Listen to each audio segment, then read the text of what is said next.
여러분 안녕하십니까? 포항 MBC 뉴스입니다. 오늘 쌀쌀한 아침과는 달리 낮 동안에는 평년 수준과 비슷하거나 다소 높은 기온 분포를 보이겠습니다. 낮과 밤의 기온차가 10도 가까이 벌어지기 때문에 큰 일교차에 주의가 필요하겠습니다. 안수진 기상캐스터입니다. 가을이 깊어가면서 아침 공기는 점점 더 쌀쌀해지고 있습니다. 낮 동안에는 가을볕의 기온이 빠르게 오르면서 오늘 한낮 기온 어제보다 1에서 2도가량 높겠습니다. 일교차가 최고 20도 가까이 벌어지면서 해가 지고 나서는 춥습니다. 외출 시에는 도톰한 외투 꼭 챙기시기 바랍니다.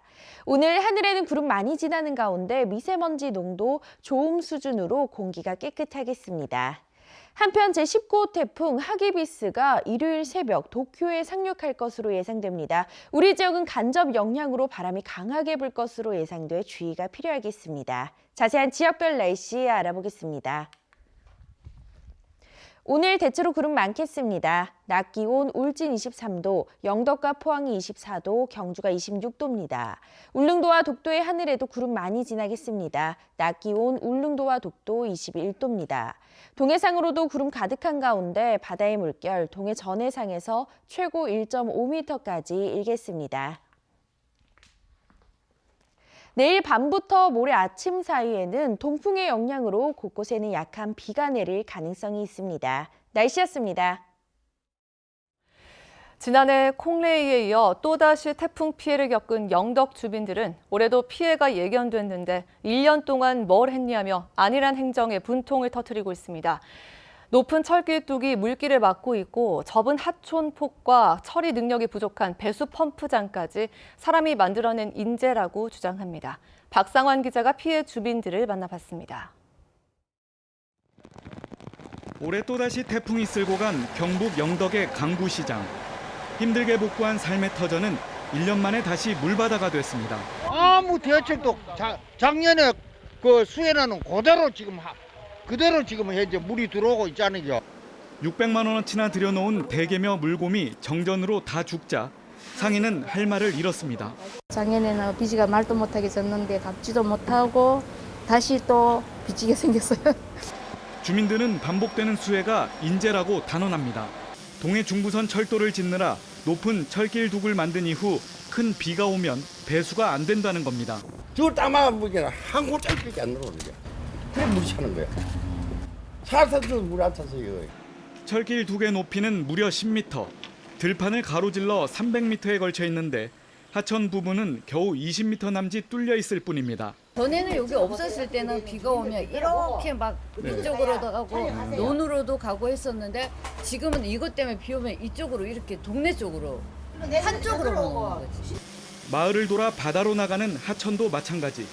지난해 태풍 콩레이 때 좁은 수로가 범람의 주 원인으로 지목됐지만 1년이 지나도록 하천 폭을 넓힌다는 얘기는 안 들립니다. 나가는 입구가 저거 있까네. 물이 나가지를 못하니까네. 전부 낮은 마을로 다 들어버리니까네.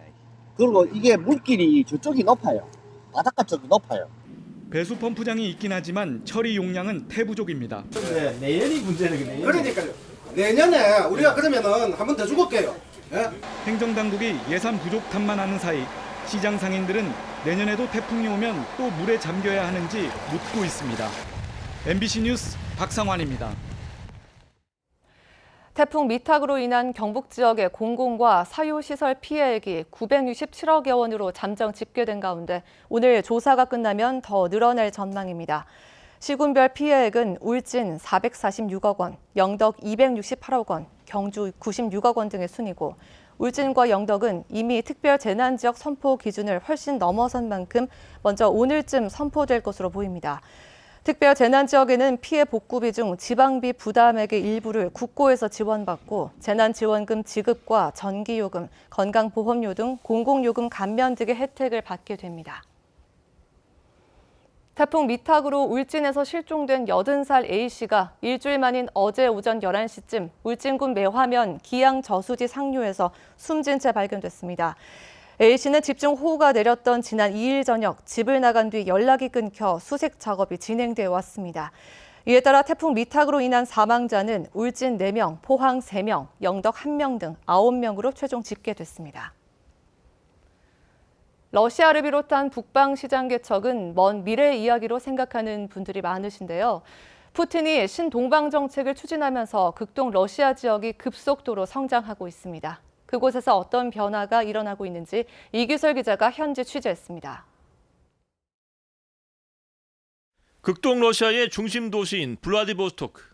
우리나라에서 비행기로 2시간이면 갈 수 있는 가까운 곳입니다. 1980년대까지만 해도 러시아의 핵심 군사 시설이 있어 일반인의 접근을 허락하지 않은 폐쇄 도시였지만 최근 들어 초고속 성장을 거듭하고 있습니다. 세계의 유명 브랜드가 입점해 있는 초대형 쇼핑몰이 문을 여는가 하면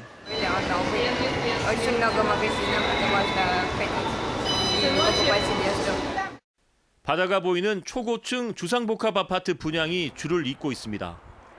러시아 경제가 점점 회복되면서 지리적으로 가까운 한국에서 식품과 담배 등 소비재를 대량으로 수입하고 있습니다. Очень большое доверие к качеству корейских товаров, и это тоже очень сильно влияет. 푸틴의 신동방 정책 추진으로 개발에 더욱 가속도가 붙고 있는 극동 러시아 시장은 시베리아 횡단철도의 시발점이자 종착점, 그리고 에너지 자원의 보고입니다. 세계적인 투자 자문회사 골드만삭스는 이곳이 동북아 경제의 심장부로 성장할 것이라고 지목하기도 했습니다. MBC 뉴스 이규설입니다. 경상북도 가축방역심의회는 오늘까지 예정됐던 돼지와 돼지 분뇨의 타 시도 반입 반출 금지 조치를 연장했습니다.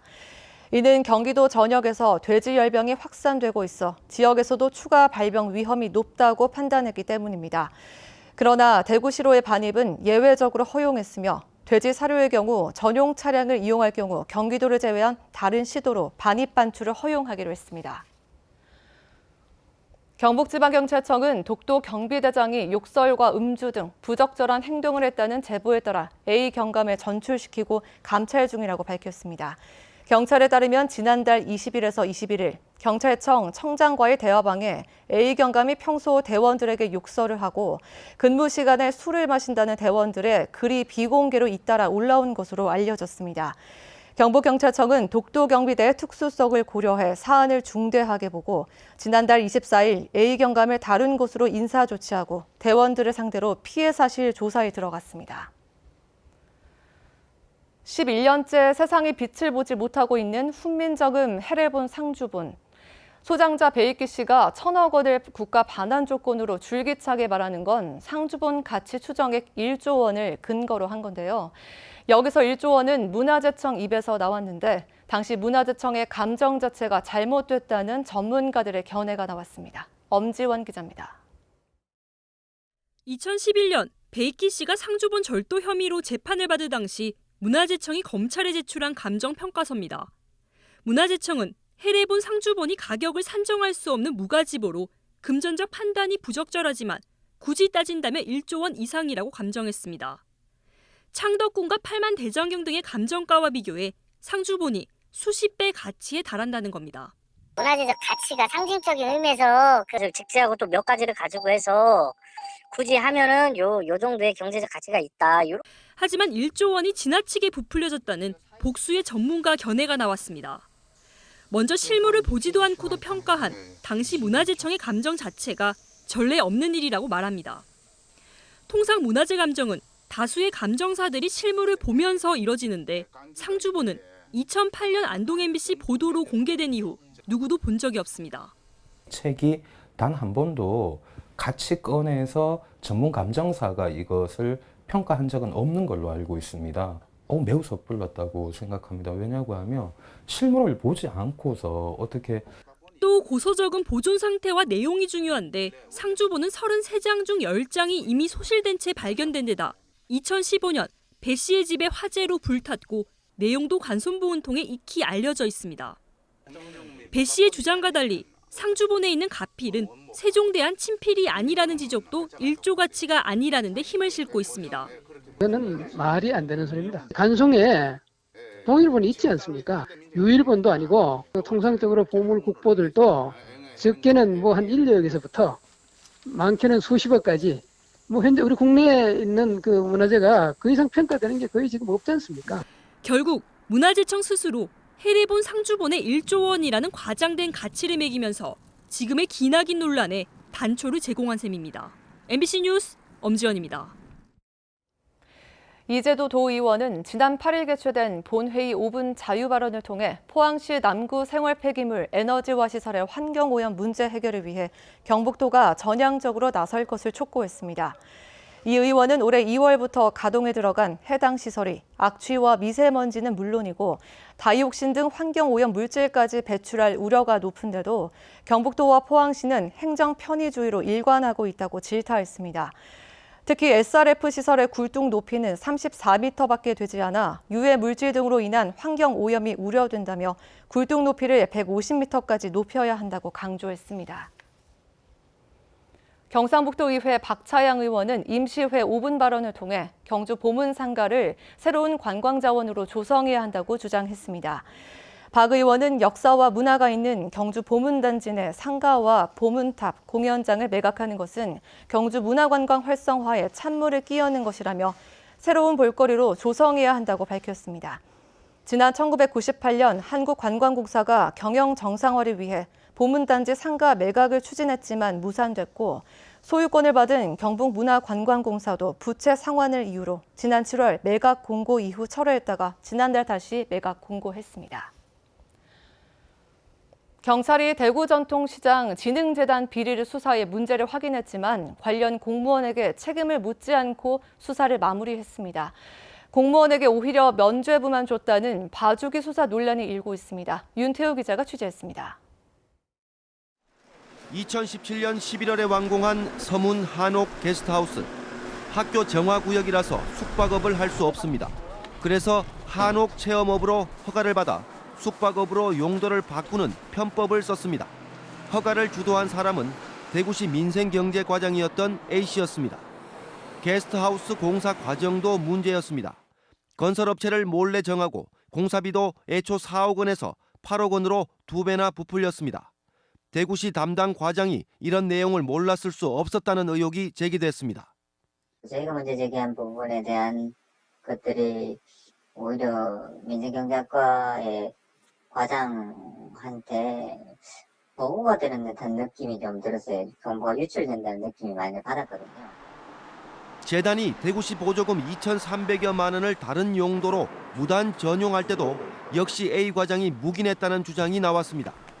정식적인 서류상의 결제 과정을 안 탄 것은 사실이에요. 그게 이제 문제인데 과장한테 이야기가 돼가지고 이렇게 처리가 됐다라고.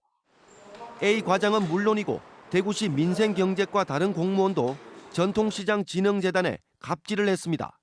보조금을 안 주겠다며 재단 인사권을 마음대로 휘두르고 출퇴근 감시에 휴일 근무까지 강요하는 등 보조금과 관련 없는 인사와 채용, 근로 등 모든 업무에서 갑질과 월권을 했습니다. 저희가 보조금을 받고 있는 데 있었는데 그게 전체 5억 중에 2억만 내려온 상황이었거든요. 이러면 3억 줄 수 없다 이런 얘기까지 했었어요. 용역업체가 재단 임직원에게 명절 떡값과 해외 견학비 명목으로 1,000만 원을 주는데 관여한 것으로 알려진 재단 전 본부장도 A 과장과 친분이 있어 발탁된 것으로 알려졌습니다. 대구시는 감사를 했지만 가볍다 못해 안 한 것이나 마찬가지인 훈계 처분을 했습니다. A 과장은 언론을 통해 문제가 불거지자 지난 4월 갑자기 사직서를 내고 퇴직했습니다. 전통시장 진흥재단의 비리를 수사한 경찰은 전현직 재단 임직원 등 8명을 입건하면서 민생경제과 전 A 과장과 공무원에겐 면죄부를 줬습니다. 처벌할 근거가 없었다고 말하지만 대구시뿐 아니라 경찰도 같은 공무원이란 이유로 봐준 것 아니냐는 비난은 면하기 어렵게 됐습니다. MBC 뉴스 윤태호입니다. 울진군은 태풍 미탁 피해를 복구하기 위해 관광지와 일부 시설을 통제하기로 했습니다.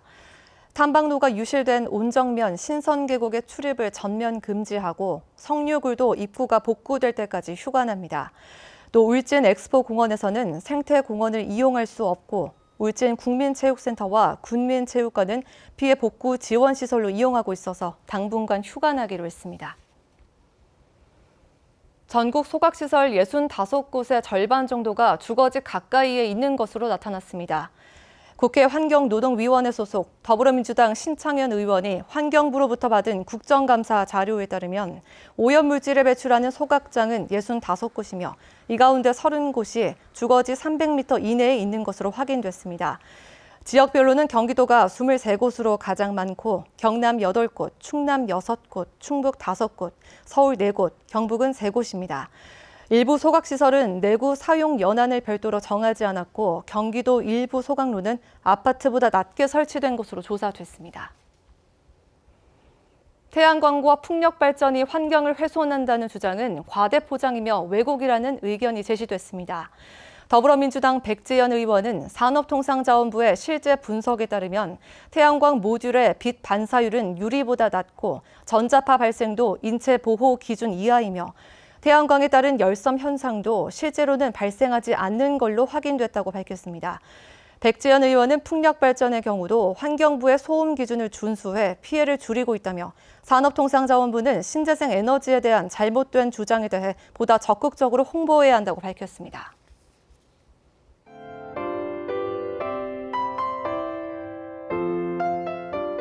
가을이 깊어가면서 아침 공기는 점점 더 쌀쌀해지고 있습니다. 낮 동안에는 가을볕의 기온이 빠르게 오르면서 오늘 한낮 기온 어제보다 1에서 2도가량 높겠습니다.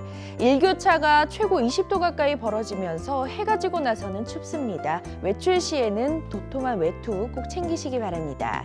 오늘 하늘에는 구름 많이 지나는 가운데 미세먼지 농도 좋음 수준으로 공기가 깨끗하겠습니다. 한편 제19호 태풍 하기비스가 일요일 새벽 도쿄에 상륙할 것으로 예상됩니다. 우리 지역은 간접 영향으로 바람이 강하게 불 것으로 예상돼 주의가 필요하겠습니다. 자세한 지역별 날씨 알아보겠습니다.